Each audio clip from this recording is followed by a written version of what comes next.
In a quiet valley, nestled between two towering mountains, there stood a small monastery surrounded by ancient trees and the gentle murmur of a flowing stream. The monks there lived a simple life, meditating, chanting sutras, and tending to the lush land around them. Among them was one monk known throughout the region for his boundless compassion. His heart was as open as the sky, always ready to help anyone who came, fellow monks, villagers, or weary travelers passing through. He held deeply to the Buddha's teachings on kindness, selflessness, and putting others before oneself. But over time, the help that once sprang from joy and pure intention began to take on a different weight. The more he gave, the more people sought him out. Slowly, his kindness was no longer seen as a gift, but as something expected a given. Gratitude faded while demands grew. What had once been a source of joy began to weigh heavily on his heart. The line between his own life and the needs of others blurred, and he began to neglect himself, his body, his mind, and his inner practice. He also noticed that some people leaned on his help to avoid taking responsibility for their own lives, even weakening the community's spirit of self-reliance. Others misunderstood his intentions, thinking he was showing favoritism. Sometimes, his help even led to unintended consequences, creating tension and division. And amidst it all, he realized he had lost his inner stillness and the deeper purpose of service that once guided him. His story is more than a reflection on the limits of kindness. It's a reminder for all of us: help others, but do it in a way that allows you to keep your peace, your wisdom, and your sense of self. And that is what we're about to explore together. 1. Exhaustion. Have you ever noticed that even the brightest lamp will eventually fade if it runs out of oil? Human kindness works the same way. When you keep giving, keep reaching out, keep carrying burdens without once pausing to listen to your own body and look deeply into your own heart, sooner or later, you will run dry. Exhaustion doesn't happen all at once. It creeps in slowly, drop by drop, like water wearing away stone over time. At first, helping others fills you with pure joy. You feel warmth in your chest when someone's load is lightened because of you. But as time goes by, when the words "thank you" become rare, and the expectant look in someone's eyes becomes constant, you begin to feel like you're carrying an obligation. An obligation, unlike voluntary giving, doesn't replenish your energy. It drains it. In the Dhammapada, the Buddha taught, greater than conquering 1,000 enemies 1,000 times is conquering yourself. Here, conquering yourself means knowing when to stop before your body and spirit are worn down. When you're constantly chasing the needs of others without caring for yourself, you let exhaustion and fatigue win the battle. Think of a river. When its waters run full, it nourishes trees and brings life to all beings. But if you open too many channels without replenishing its source, the riverbed will eventually run dry. People are the same. If you don't take time to rest and renew your energy, no matter how good your intentions are, you won't be able to keep giving in a meaningful way. The Buddha never encouraged sacrificing yourself to the point of collapse. He taught the middle way, a path free from extremes, avoiding both selfish indulgence and self-destructive overexertion. You can love, you can share. But remember, a cup can only pour out water when it is filled first. The trouble is, many believe that resting or saying no is selfish. But turning down requests when you're already at your limit isn't rejecting compassion, it's protecting it. Love cannot be sustained if the giver is depleted. In fact, when you help from a place of exhaustion, irritation, or resentment can creep into your giving, and it no longer carries the purity it once had.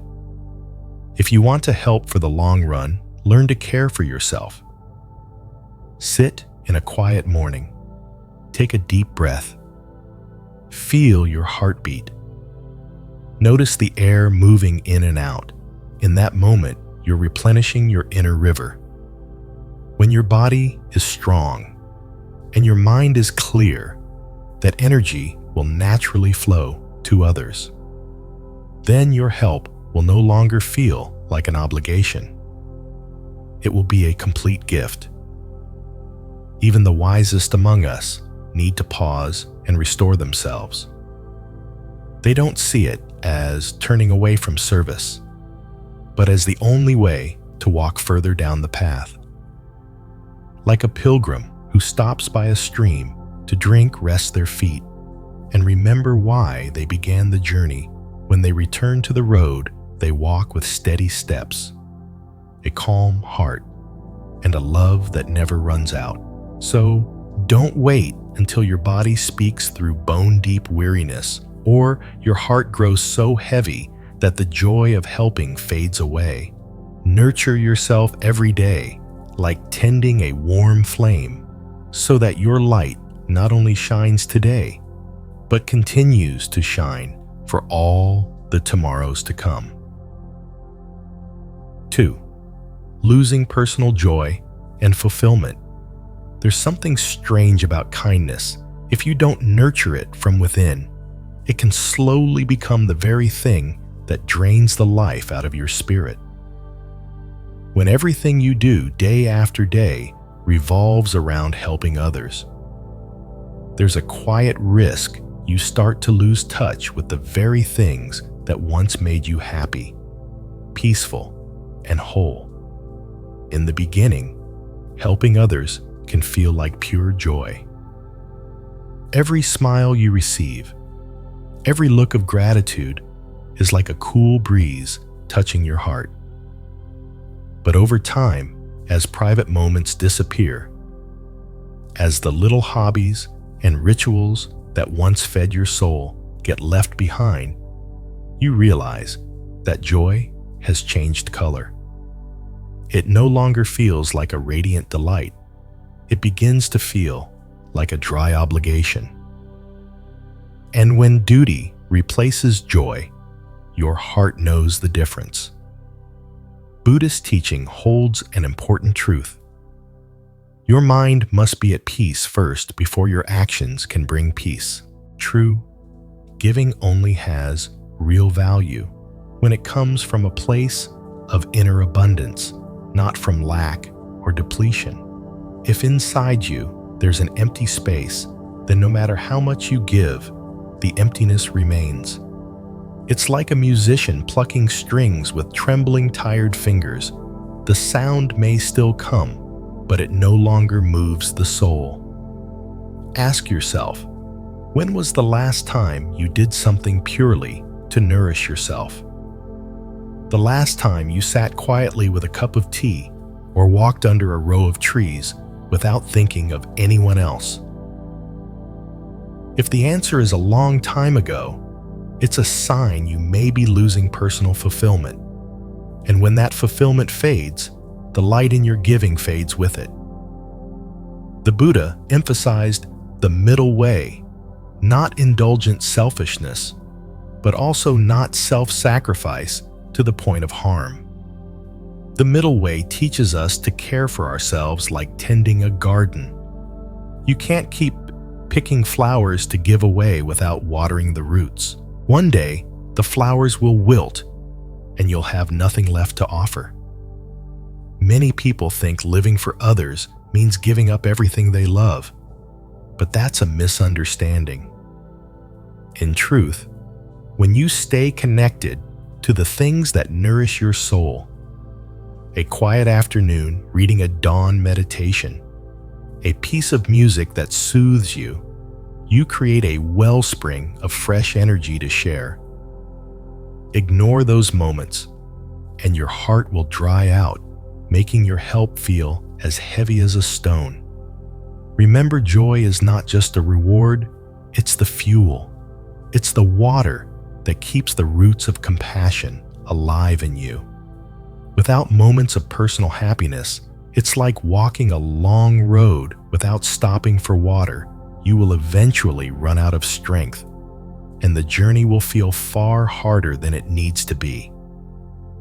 There's a Zen story about a monk who painted a single flower every day. When asked why, he said, "To remember that before I give a flower to someone, I must first enjoy its fragrance myself." It's a gentle but profound reminder. Live fully in your own joy before you share it. It's not how many people you help that matters most. It's how you help. A happy heart will spread peace far beyond what you can imagine. But a weary heart, no matter how much it tries, struggles to bring healing. So, if you feel the joy of helping has begun to dim, don't rush to blame yourself. Just take a small step back. Return to the things that once made you smile, that once made your heart feel light. When you do, every act of kindness will shine again, warm, whole, and full of life. 3. Creating dependency.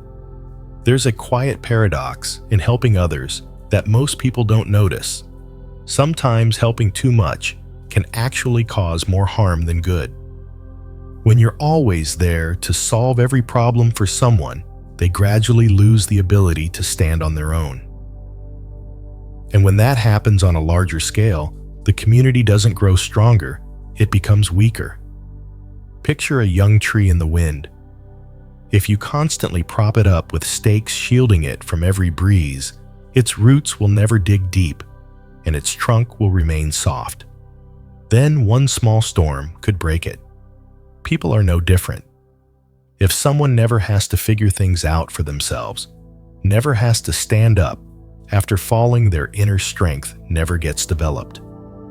In the Buddha's teachings, compassion is not the same as coddling. True compassion is giving someone the chance to grow, even if that path is sometimes rocky. The Buddha said no one can walk your path for you. That wisdom applies not only to the spiritual journey, but to every part of life. When you step in and fix every problem for someone, you're unintentionally walking the path they need to travel themselves. There's a Zen story of a master who saw his student helping a butterfly out of its cocoon every day. The master said, "You think you're saving it, but you're taking away its chance to grow strong. Its wings need to push against the cocoon's walls to gain the strength to fly." Helping at the wrong time or in the wrong way can rob someone of the strength they need to build for themselves. Often we help because we can't bear to watch someone struggle. We think doing it for them will be faster, better. But we forget the struggle is the lesson, the training ground. Take away that process, and you've taken away the greatest gift of all self-reliance. Imagine a fishing village where everyone knows how to mend nets, row boats, and set out to sea. The community is strong because everyone contributes. But if one person steps in to do all the work for everyone, over time, the others lose their skills. The day that one person isn't there, the whole village falls into crisis. That's how a community loses its strength. Not because there aren't enough good people, but because good intentions were placed in the wrong way. The Buddha taught that generosity is not only giving material things or effort, it's also giving wisdom. Teaching someone how to fish is far better than handing them a fish every day. Wise help means guiding, encouraging, and letting them take their own steps instead of carrying them through every stage. You might ask, so does that mean we just leave people to suffer? No. Compassion must still be present, but it must walk hand in hand with wisdom. Lift them up when they are truly about to collapse, but also step back far enough for them to find their own strength. Sometimes, not intervening is the greatest gift you can give. If you want a strong community, you must believe in the ability of each person to rise on their own. The best help is the kind that equips them to be self-reliant, so that when you're not there, they can still stand tall, and one day they can be the support for someone else. In the end, the value of helping isn't in how many problems you solve for others. It's in how much strength you awaken in them to walk forward on their own. And when each person grows strong from within the community, becomes a place not just full of kindness, but alive with resilience. 4. Losing the true purpose. There's something that can quietly happen when you spend your whole life helping others. You forget why you started in the first place. In the beginning, your desire to help came from a pure place from compassion, from wanting to ease the suffering around you. But over time, when the actions on the outside consume all your time and energy, you can lose touch with the very core that nourished everything you did: wisdom and inner balance. You might get so busy that you no longer have time to sit with yourself. Mornings that were once spent in quiet meditation are now filled with phone calls, requests, and errands. At first, you tell yourself, just for today, tomorrow, I'll return to my stillness. But today turns into this week, and this week becomes months. One day you realize you're moving in a constant cycle without even knowing where it's leading. The Buddha taught, if the mind is not at peace, no matter how great the action, it will not bring true peace. When we forget to care for the roots, our own mind, everything we do becomes like building a house on unstable ground. It may look beautiful at first, but it cannot stand for long. I once heard a story about a bodhisattva who came down to the human world every day to help beings escape their suffering. But after many years, he noticed himself becoming impatient, even frustrated when people didn't change as he hoped. When he returned to the Pure Land, he realized, I was so focused on what I was doing for them that I forgot to keep nurturing the compassion and wisdom within myself. From then on, he took time to return to his practice, and when he came back, to help, his actions were lighter, deeper, and more powerful. This is not to say that action doesn't matter. In truth, action is how compassion comes alive. But action must be fueled by a mind that is clear and steady. If you act only out of habit pressure or the need to prove something, then over time, your helping will lose the life and warmth it once carried. It may still achieve results, but it won't touch hearts the same way. Ask yourself, when was the last time you felt deep peace while helping someone? When was the last time you did something not just to get it done, but to truly connect, to truly listen? If your answer is a long time ago, maybe it's time to pause and return to caring for your inner world.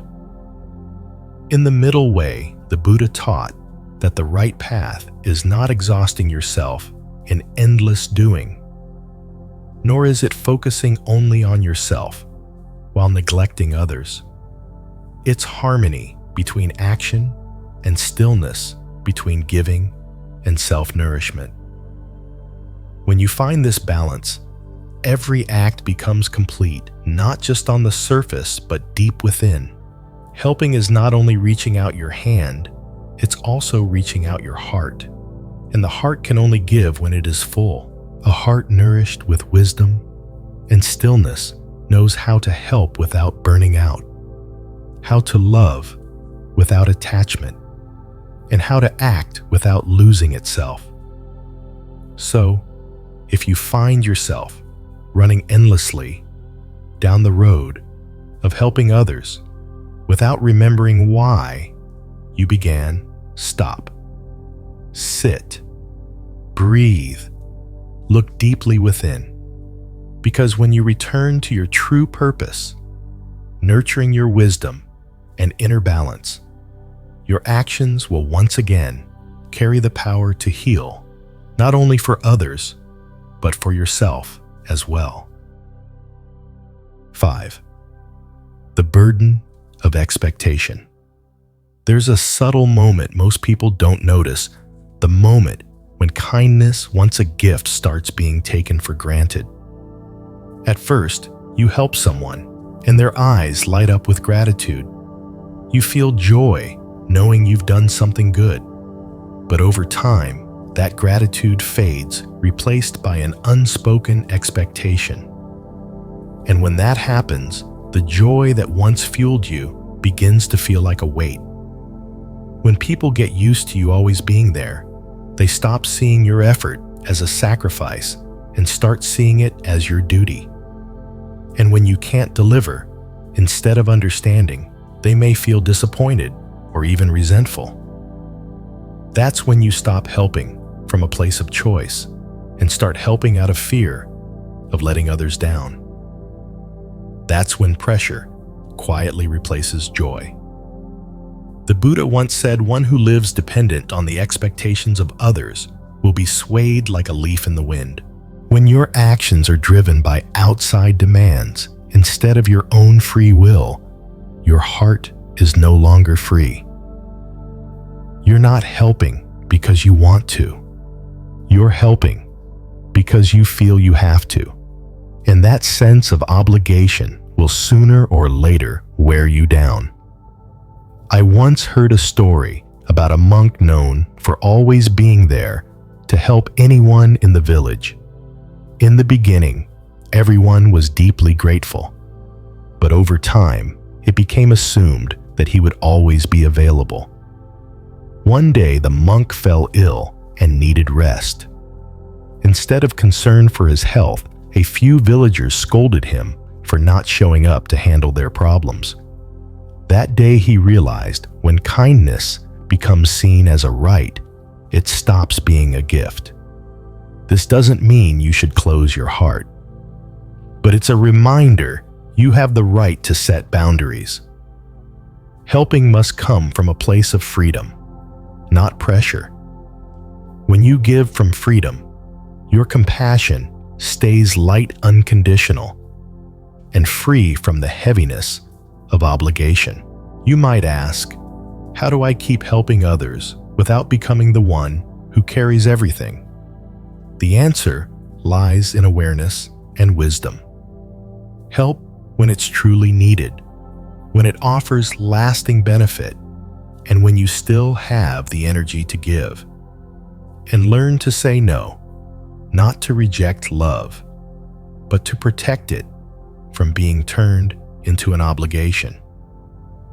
In Buddhism, compassion always walks hand in hand with wisdom. Compassion isn't doing everything others ask. It's doing what truly benefits them, even if it doesn't match their immediate desires. Sometimes saying no is the very thing that helps someone grow and stand on their own. Remember, the joy of helping only lives when it's offered from a willing heart. When you give because it's expected, your heart begins to feel heavy, and a heavy heart struggles to bring healing to others. So, Treat your kindness like the precious gift it is, a gift you offer when you truly want to, not because you feel you must. When you keep it that way, your kindness will never wear thin. And every time you help, it will still carry the same light and warmth as the very first time. 6. Helping at the wrong time. Sometimes the best thing you can do for someone is nothing at all. It might sound strange, even a bit cold, but if you think about it, there are moments when helping too quickly can actually rob someone of the chance to grow through their own struggle. Buddhist teachings say no one can walk your path for you. That path, whether it's paved with flowers or scattered with stones, is one each person must walk themselves. If you rush to clear every obstacle in someone's way, you may also clear away the lessons they were meant to learn. I'm reminded of the story of a butterfly. A boy saw it struggling to break free from its cocoon. Feeling sorry for it, he gently tore the cocoon open so it could emerge faster. The butterfly came out, but its wings were weak and soft. Unable to fly, it soon collapsed. What the boy didn't know was that the struggle inside the cocoon was what made its wings strong enough to soar. Sometimes misplaced kindness takes away the very strength a person is trying to build. Life works the same way. Someone might be in financial trouble, stuck in a career rut, or going through a difficult relationship. Our instinct is to jump in to pay off their debt, find them a job, or smooth things over. But if we act too soon, we send an unspoken message. You can't handle this on your own. And if that message repeats, it can sink deep into their self-belief. This doesn't mean we just stand by and watch people suffer. Compassion is not abandonment. Compassion, when paired with wisdom, knows when to reach out a hand and when to simply stand beside someone and encourage them. Sometimes, the most helpful thing you can do is create a safe space for them to rise on their own, rather than carrying them through every hardship. The Buddha often spoke about the importance of timing. Like planting seeds, you can't make them grow faster. By pulling on the sprouts, you'll only harm the plant. People are the same. Everyone grows at their own pace, and often challenges are the fertile ground for transformation. Think about it. When have you learned the most in life? It's rarely in the easy seasons, but in the moments you had to figure things out yourself, when you faced something you thought you couldn't overcome. If someone had solved it all for you, would you be who you are today? So when you see someone struggling, ask yourself, will my help lift them higher right now, or will it unintentionally weaken their steps? If it's the latter, have the patience to step back. Watch, listen, intervene only when it's clear your help will empower them to move forward on their own strength. Helping at the right time is an art. It requires not just compassion, but the clarity to see beyond the moment. Some wounds heal only when cared for by the one who bears them. Some lessons sink deep only when lived through, and some strengths are born only when a person stands back up after falling. When you understand this, your kindness becomes more than a temporary rescue. It becomes a lasting gift, the gift of believing they are strong enough to walk their own path. And sometimes that belief is the greatest rescue of all. 7. When your good intentions are misunderstood. There's a hard truth in life, even when your heart is pure. Some people will still see something else. You help someone because they're going through a hard time, but outsiders assume you're showing favoritism. You divide your time and energy as fairly as you can, yet someone still feels left out. And sometimes, all it takes is a few whispers, a few suspicious glances for warmth to turn into tension. The painful part is you're not doing it for praise, and you're not trying to take sides. You act because it feels right. But others don't see the full picture. They don't know the factors you've considered. They only see the surface and draw their own conclusions. The Buddha once said, "No one is loved by all, and no one is hated by all." No matter how you live, there will always be different perspectives about you. Accepting this truth makes it easier to face misunderstandings without losing your peace. I'm reminded of a Zen master in a small village. Two families were struggling. He helped one immediately, but only listened to the other. People whispered, "The master is biased." Months later, they learned the second family needed to stand on their own, and his not helping was actually the help they needed. At the time, no one saw the whole picture. The truth is, when you help, often misunderstandings are inevitable. Some will think you're trying to win favor. Others will believe you have a hidden agenda. People may measure your kindness as if it can be divided into perfectly equal portions. But true compassion isn't a rigid equation. It's fluid. It knows when to give more, when to give less, and when to step back. This is something outsiders rarely understand. So what can you do? First, accept that you can't control how people think. Second, keep your intentions pure and transparent. If misunderstandings arise, explain calmly if needed, and let go of resentment. Because if you let the pain of being misunderstood take root, you might start doubting yourself, hesitating to help, and slowly closing your heart. Misunderstanding, in its own way, is a teacher. It reminds you that helping isn't always comfortable, and it trains you in humility, acting without the need for recognition. In the end, what matters most isn't what others think, but that you know what you're doing and why. Others may see you through their own lens, but you are the one living fully through yours. If your heart is clear, your actions will hold value, whether the world understands them or not.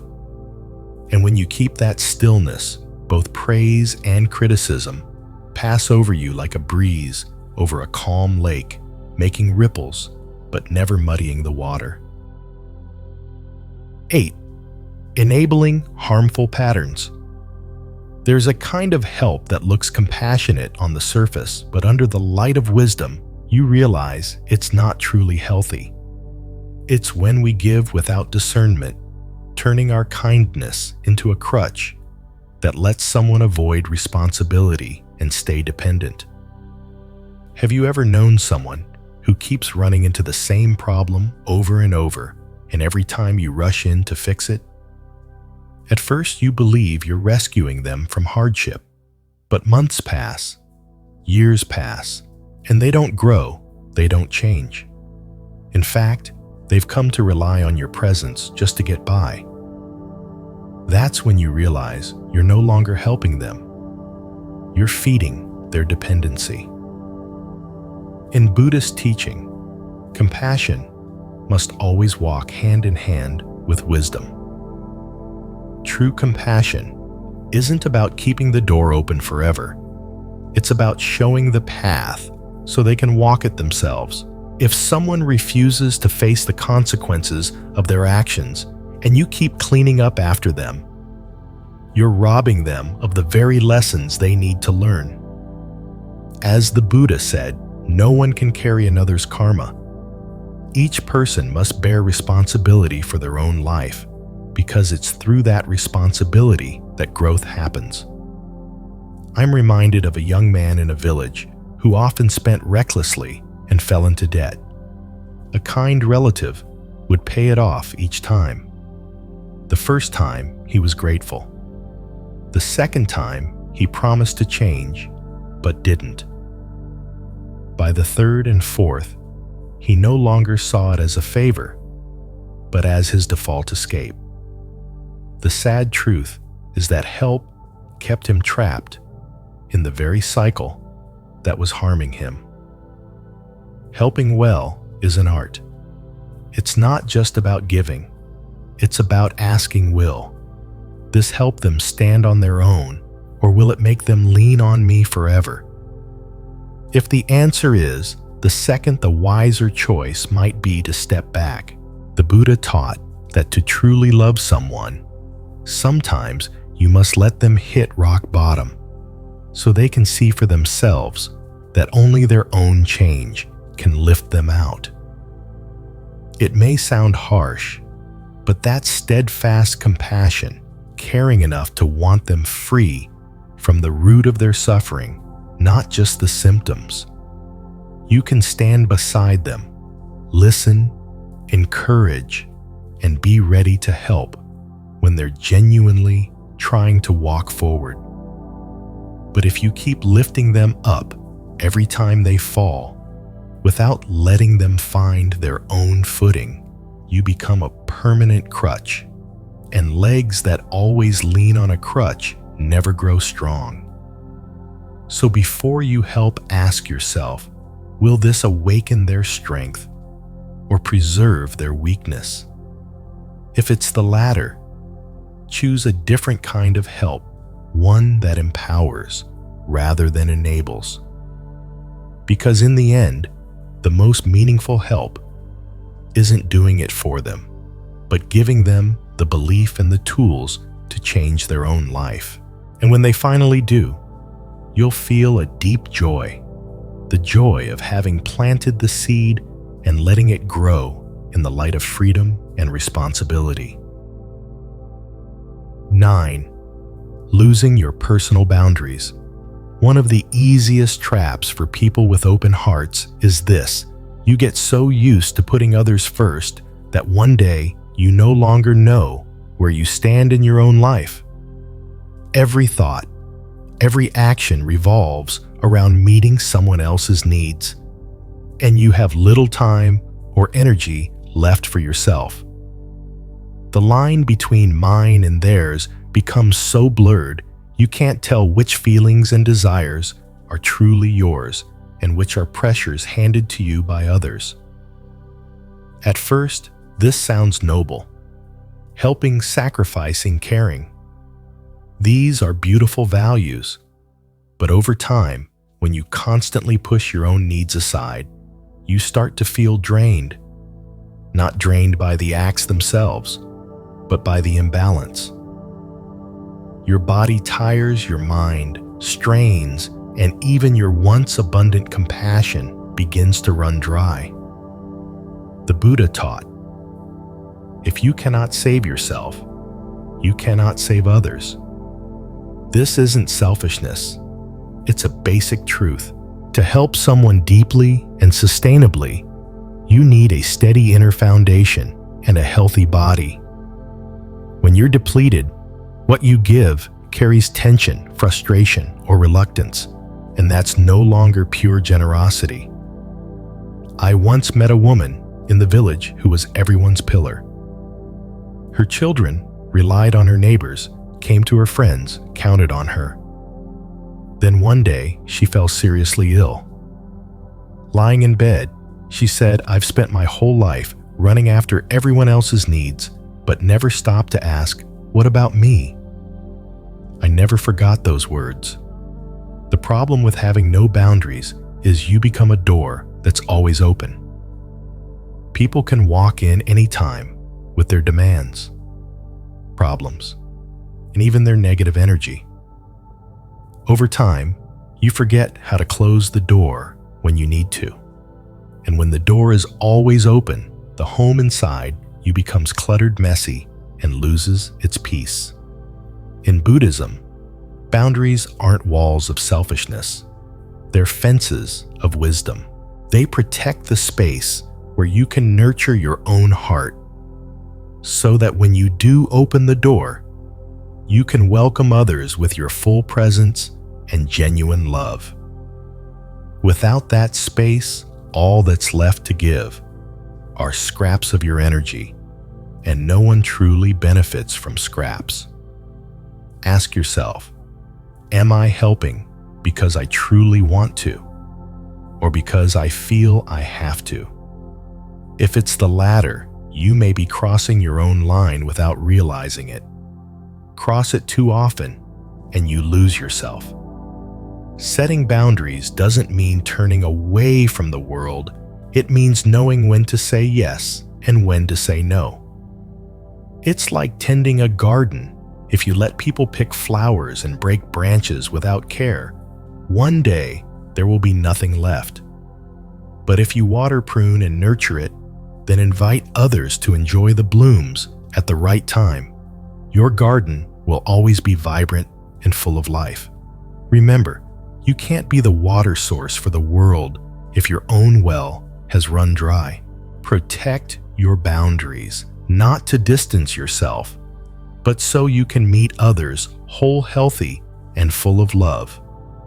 Only then will what you give truly be a gift, not the leftovers after you've exhausted yourself.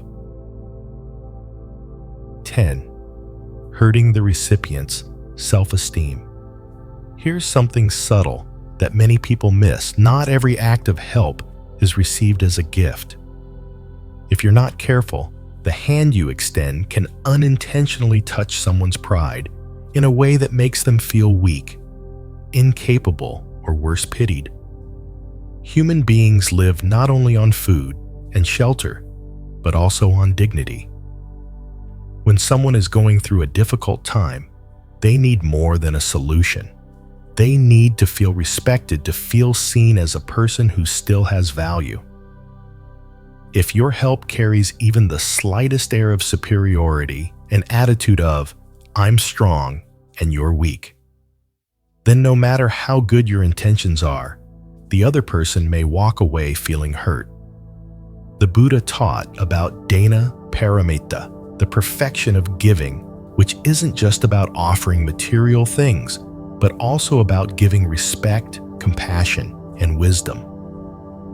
He emphasized that when you give, let the recipient feel they're being shared with, not handed down to. In that spirit, giver and receiver stand on the same ground, exchanging something precious, human kindness. I remember an elder in my village. One day, a young man brought her a large sack of rice and said, I feel so sorry for you, Grandma. Let me help you, since you can't do anything anymore. She smiled and took the rice, but she never asked for his help again. It wasn't because she didn't need the food. It was because, in his words, she heard the message that she was useless. The pain wasn't in the empty stomach. It was in the bruise to her dignity. Offering help with care requires mindfulness in every word, every look, every gesture. Sometimes, simply changing your approach turns the help into joy for both sides. Instead of saying, let me do this for you, because you can't say, let's do this together. Instead of leaving them standing aside while you do everything, create space for them to contribute, even in small ways, so they still feel involved and in control. In Buddhism, this is the spirit of mudita, rejoicing in each other's joy and allowing others to share in yours. Helping without diminishing someone's confidence, that's helping with wisdom. You might ask, but what if they truly are too weak or unable to care for themselves? That's when respect matters most. See them not as a person who needs rescuing, but as someone temporarily facing hardship. The way you see them will directly shape how they see themselves. The truth is, we all have moments of weakness, but no one wants to be defined by them. If you choose to help do it in a way that leaves them feeling stronger after receiving it, not as if they've become a burden. So, before you extend your hand, pause to listen and observe. Sometimes, what someone needs isn't for you to take over, but for you to believe they can still do it, and to be there only if they truly need support. Because sometimes the greatest help you can offer is to protect their self-respect, something that can sustain them far longer than any material gift. And when you give with that kind of respect, you're not just offering food money or advice. You're giving them a mirror in which they can see that they are still worthy, still valuable, and still able to stand tall in this life. 11. Unintended consequences. Here's one of life's little ironies. Not every good intention leads to a good result. Sometimes you reach out with a heart full of kindness, only to find that your help has created new problems or even conflict you never saw coming. We often think, as long as my intentions are good, everything will turn out fine. But life doesn't work that simply. Every action is like dropping a pebble into a pond. The ripples don't just circle close to where it landed. They reach distant shores you can't yet see. Without a wider perspective, the help you give today could become the cause of tomorrow's trouble. I remember a story from an old village. A struggling farmer was given a large sum of money by a kind neighbor to save his failing harvest. The farmer was deeply grateful, but the next year, when he faced the same hardship, he returned expecting the same help. This time, the neighbor declined, believing it was best for the farmer to find his own way. That single refusal in the farmer's mind felt like abandonment. Sadly, what began as a generous act had planted dependency and expectation, not strength. The Buddha once said, "Action without wisdom is like planting seeds in barren soil. Nothing healthy will grow." Compassion must walk hand in hand with wisdom, or kindness can easily turn into a double-edged sword. Helping without understanding the full context or the long-term effects can disrupt balance and even create new divisions. Imagine seeing two people arguing. You jump in to defend one because they seem weaker. Later, you discover the story was far more complex, and your interference deepened the conflict. This is why, in Buddhism, deep looking, examining the true nature of things is the first step before taking action. Often, the urge to help comes from emotion, but emotion can be cloudy. Wisdom takes time, like a good doctor. You don't just prescribe medicine because the patient is in pain. You diagnose carefully, because the wrong treatment can harm more than heal. So, how do you help without causing unintended harm? You slow down before acting. Ask yourself, where will this lead?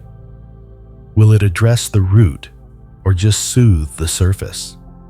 Could it possibly create new problems? These questions move you from impulse into understanding, where kindness is guided by clarity, not just urgency. Sometimes, the best help is not to leap in, but to listen, observe, and wait until you see the whole picture. When you do, your help won't just be a temporary fix. It will be a seed for lasting peace and stability. Because in the end, what we truly want is not only to help someone out of today's difficulty, but to help them avoid unnecessary difficulties in the future. And to do that, we need both a warm heart and eyes that can see far ahead. 12. Tension in relationships. There's something few people talk about yet. It quietly exists in many relationships. When you receive too much attention from the outside world, it can unintentionally plant seeds of envy and resentment in the hearts of those closest to you. This doesn't always come from malice. Often it's simply a natural human response.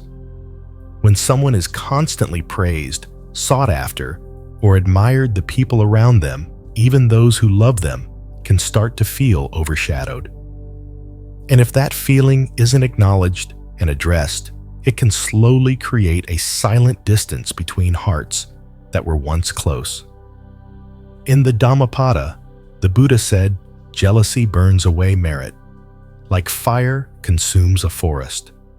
That fire can start from the smallest spark, a compliment directed at you, an invitation that includes only you or even the admiring eyes of strangers. And if you get carried away by that attention, without noticing, the relationships you value most can begin to crack. I once heard of a young monk in a monastery whose teachings were so moving that many lay people sought him out and praised him. At first, his fellow monks rejoiced for him. But over time, the growing attention left some feeling overlooked. Subtle comparisons arose, followed by quiet withdrawal.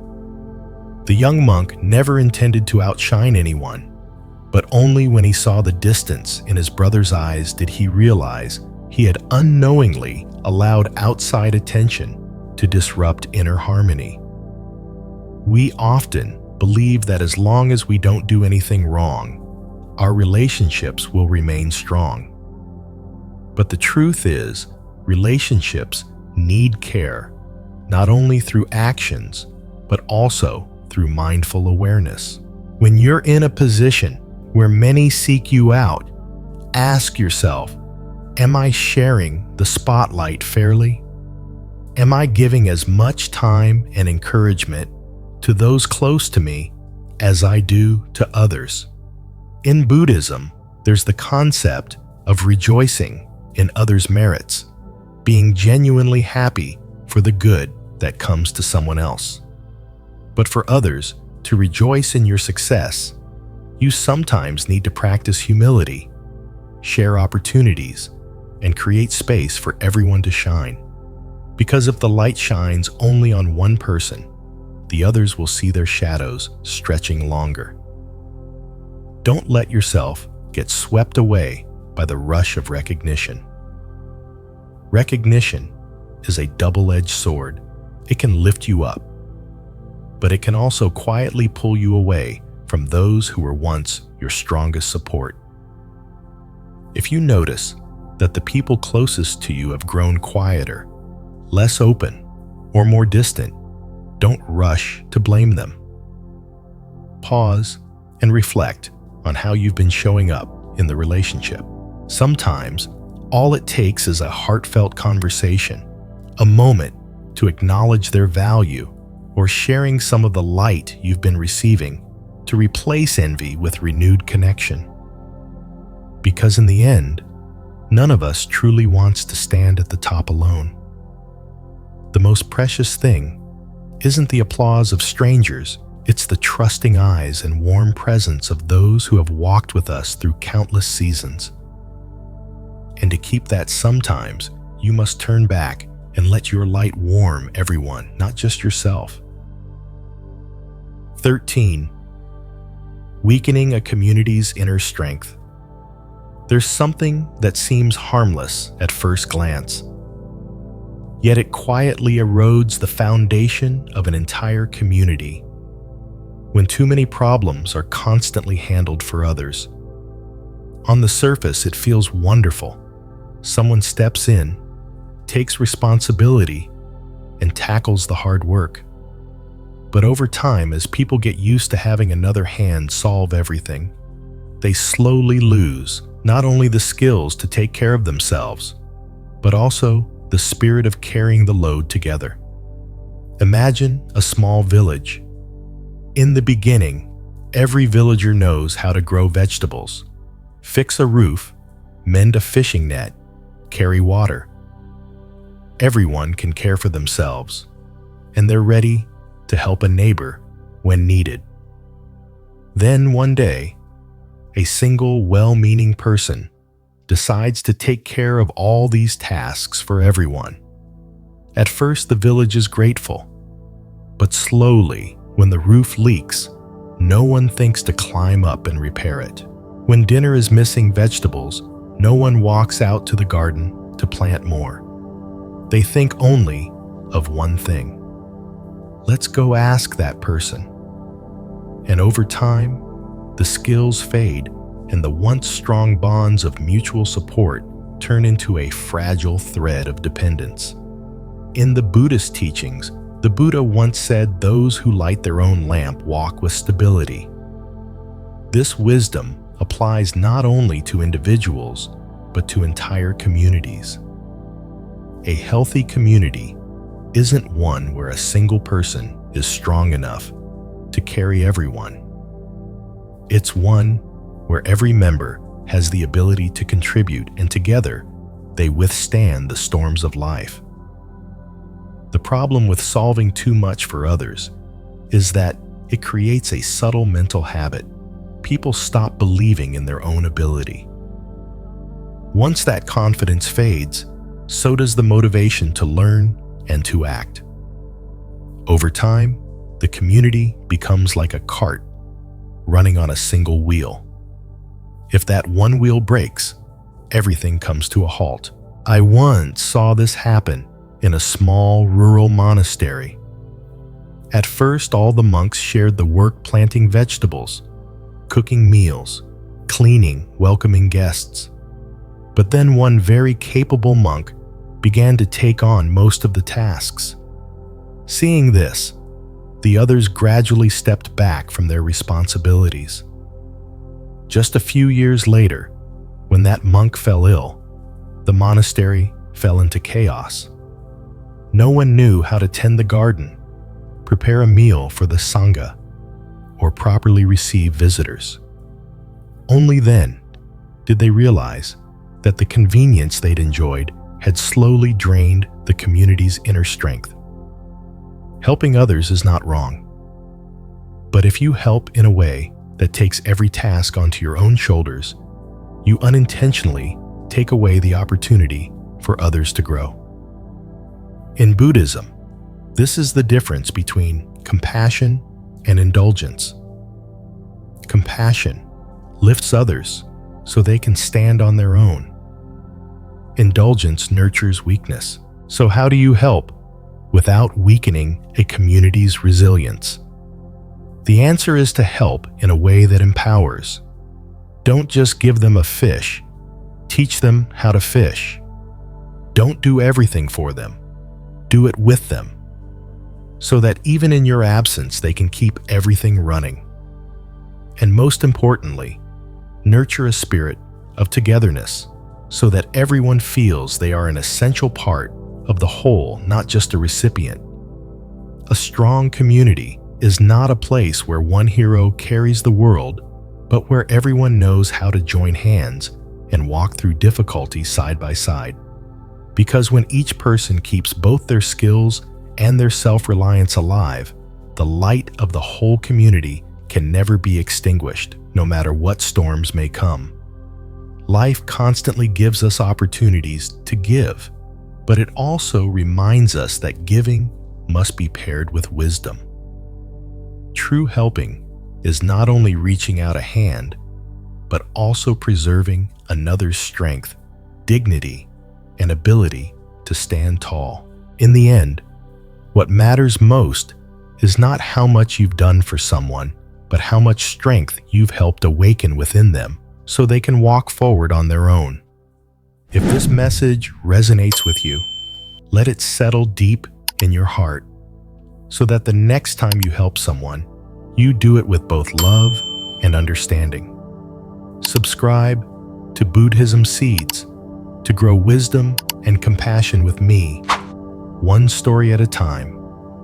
If you found this video meaningful, please give it a like, share it with someone you value, and leave a comment below about what touched you the most.